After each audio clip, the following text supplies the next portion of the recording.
وہ وقت جب فرعون نے حضرت موسیٰ علیہ السلام کو قتل کرنے کا پکا ارادہ کر لیا تھا۔ ایک مرتبہ فرعون حضرت موسیٰ علیہ السلام کو اپنی گود میں بٹھا کر کھیل رہا تھا، تب ہی حضرت موسیٰ علیہ السلام نے فرعون کو ایک زوردار تھپڑ جڑ دیا۔ موسیٰ علیہ السلام کا ماننا تھا کہ فرعون غصے سے لال پیلا ہو گیا کہ یہ وہی بچہ ہے جو ہماری سلطنت کو تباہ کرے گا۔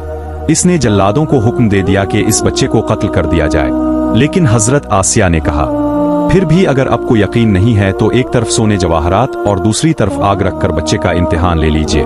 اگر اس نے آگ کے بجائے سونے جواہرات کی طرف ہاتھ بڑھایا تو سمجھ لینا کہ اس نے جان بوجھ کر مارا ہے۔ سامنے رکھنے کے بعد حضرت موسیٰ علیہ السلام نے سونے کی طرف ہاتھ بڑھانا چاہا، لیکن حضرت جبرائیل علیہ السلام آ گئے اور اللہ کے حکم سے آپ کے ہاتھ کو آگ کی طرف کر دیا۔